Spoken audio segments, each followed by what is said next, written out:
बारिश लगातार हो रही थी। सड़क पर सन्नाटा था और मोबाइल की बैटरी 8% बची थी।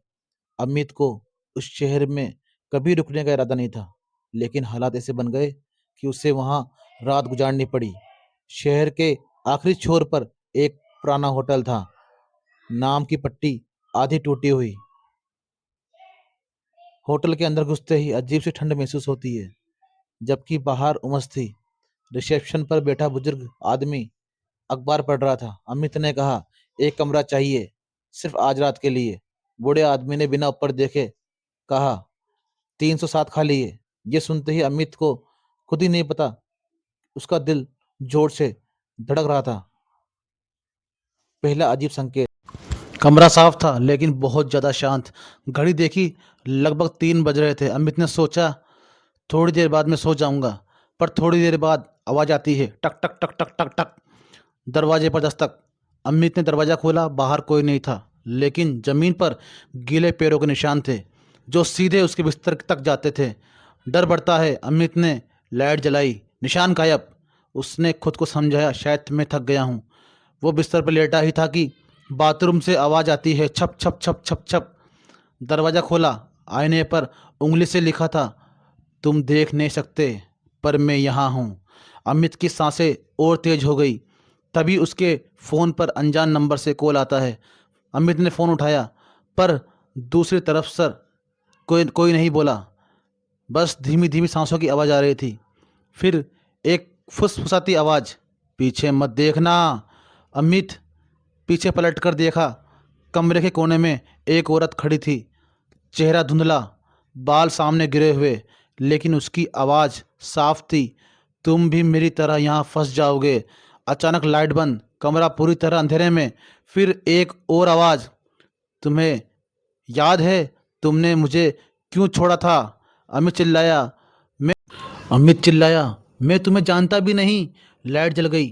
टेबल पर एक पुरानी डायरी पड़ी थी। डायरी खोली। उसमें लिखा था, कमरा नंबर 307। आज फिर किसी ने बुक किया। शायद इस बार वो रुकेगा। शायद इस बार मैं अकेली नहीं रहूंगी। नीचे साइन था। अमित भागता हुआ नीचे पहुंचा। रिसेप्शन खाली, बस रजिस्टर खुला पड़ा था। उसने आखिरी एंट्री देखी, नाम अमित, कमरा 307, तारीख आज की, लेकिन साइन उसके नहीं थे।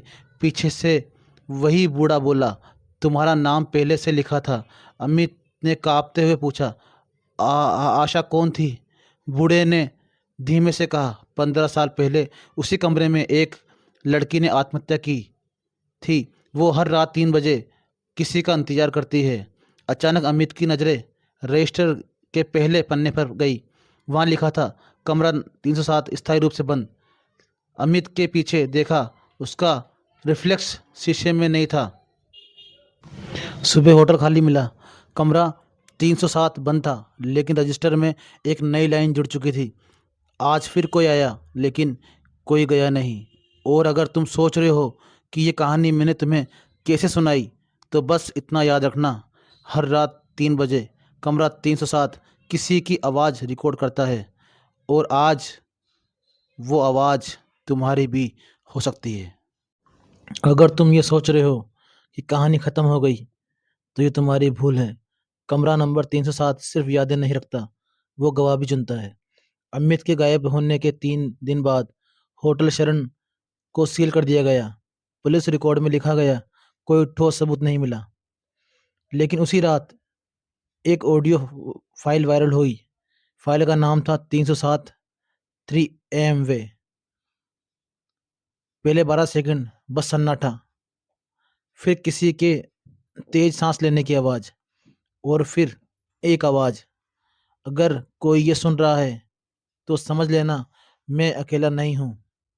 आवाज़ अमित की थी, लेकिन रिकॉर्डिंग की आवाज़ ऐसा लग रही थी जैसे आज की ही आवाज़ है। इस केस की जांच मिली। इंस्पेक्टर मिला मीरा को। मीरा को अंधविश्वास पर भरोसा नहीं था। वो सबूत देखती थी, कहानियां नहीं। उसने होटल दोबारा खुलवाया और एक ही कमरा अनसील किया, 307।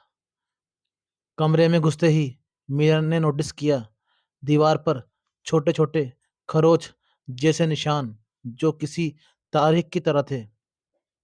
सबसे आखिरी खरोच, आज की तारीख। घड़ी में 2:57 हो रहे थे दिन के। मीरा ने कैमरा ऑन किया। 3 बजते ही कैमरे की लाइट अपने आप टिलमिलाई। कैमरे में एक सेकंड के लिए एक परछाई कैद हुई। परछाई की शक्ल अमित जैसी थी। मीरा ने फुसफुसाते हुए कहा, अमित। कैमरे से आवाज आई, अब तुम भी रिकॉर्ड का हिस्सा हो। मीरा को एक पुराना फोल्डर मिला।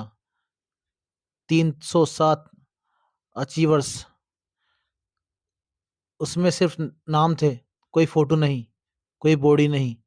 हर नाम के आगे एक ही लाइन, सुना गया पर देखा नहीं गया। आखिरी नाम आशा, और उसके नीचे खाली जगह, जैसे अगला नाम लिखा जाना बाकी है। अचानक मीरा का कैमरा बंद हो गया। कैमरे के आईने में उसका रिफ्लेक्शन नहीं था। पीछे से आवाज आई, हम यहाँ इसलिए हैं क्योंकि किसी ने हमारी बात नहीं सुनी। अब हम सिर्फ आवाज हैं। मीरा भागकर दरवाजे तक पहुंची। दरवाजा खुला, लेकिन बाहर होटल नहीं थी, बस एक लंबा गलियारा, और हर दरवाजे पर लिखा था 307। मीरा समझ गई, कमरा नंबर 307 कोई जगह नहीं, एक रिकॉर्डर है। जो डर को, जो आखिरी पल को, जो आवाज को हमेशा के लिए कैद कर लेता है, और जो इसे सुन ले वो अगला ट्रैक बन जाता है। सुबह होटल खाली मिला। कमरा 307 बंद था, लेकिन रजिस्टर में एक नई लाइन जुड़ चुकी थी। आज फिर कोई आया, लेकिन कोई गया नहीं। और अगर तुम सोच रहे हो कि ये कहानी मैंने तुम्हें कैसे सुनाई, तो बस इतना याद रखना, हर रात 3 बजे कमरा 307 किसी की आवाज़ रिकॉर्ड करता है।